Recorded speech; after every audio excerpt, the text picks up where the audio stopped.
We went to Canada with a very ideal view of inclusion, and I personally came back with a very negative feeling as to say that in Canada it's possible because they live inclusion. Inclusion is something that they have in the whole society.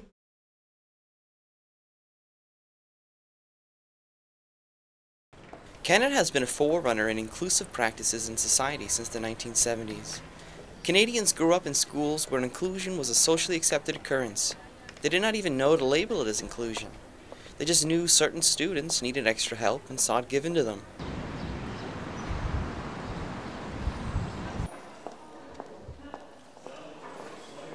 One of my former students texted me one afternoon in his exam to say, my bio professor just referred to a person with MS as defective.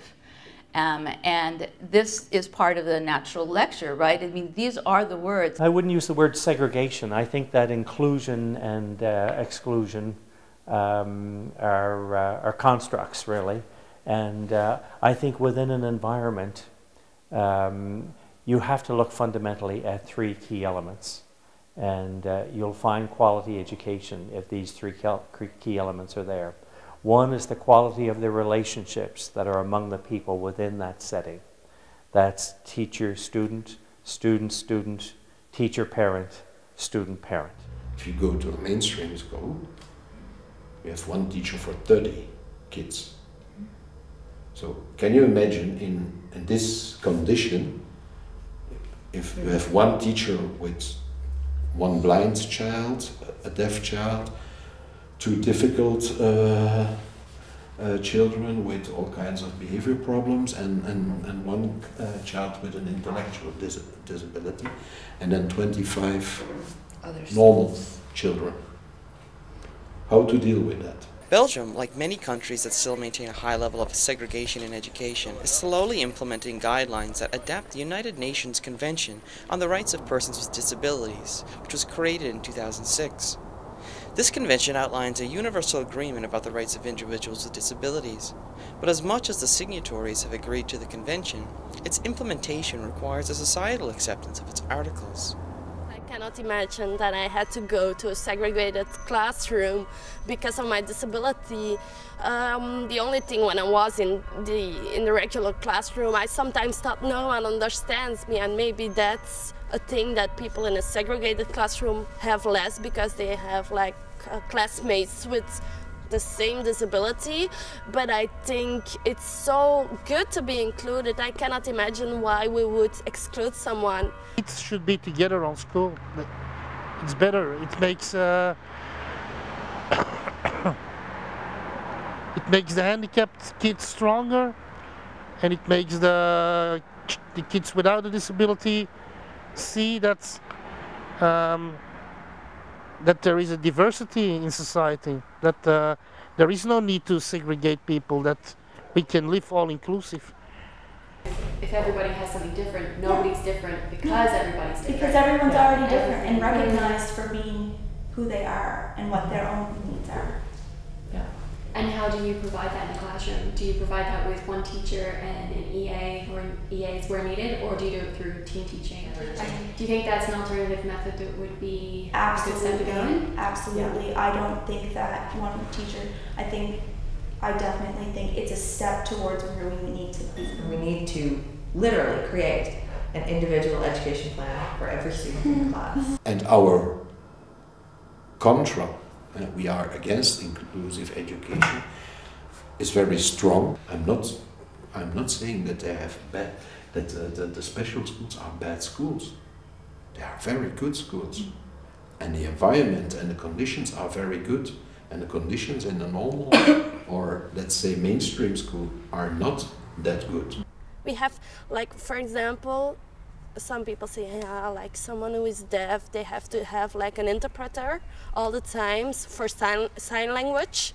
Yeah, then we have to give it to him that there is someone in that classroom, but it's not the reason that we should exclude him, that he doesn't have any friends without a disability. That's strange. And that's some investment that can cost some money, but building special schools and special institutes with special caretakers and special teachers costs a lot of money too. I think you can have high quality relationships, high quality curriculum, and high quality instruction in environments that we, with our Canadian eyes or Western eyes, might look at as being exclusive rather than inclusive. How well do we get along with each other? How well do we include one another? Are we respectful of each other's views? So it's inclusive in a much broader and deeper sense. The current state of including individuals with disabilities in inclusive classrooms has been a universally agreed upon topic today. But our model for inclusion is not a universal model, nor is it as good as it can be. It's a different way of viewing education, and if I say things like that, many people say, come on, it's not possible. How can you put somebody with like Down syndrome in a regular class doing regular mathematics and things like that? They're gonna keep the other students behind, all that kind of things. To my opinion, generally, for all children, it's better to put them together. There are so many nice people with a disability, so it's too bad we put them away.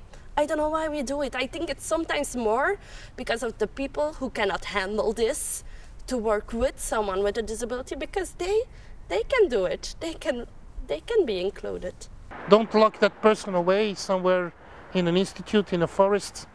She wouldn't be happy with it, and in fact we're, as a modern welfare society, are applying apartheid. That's not what we want. It's a strong word, but it comes down to that. I think everyone with a disability has the right to go to an inclusive school. I think it's terrible that we exclude people. I cannot imagine one person really that should be excluded, or for who the situation of inclusion is better. It's not about assimilation, so it's not just about fitting people into an existing system.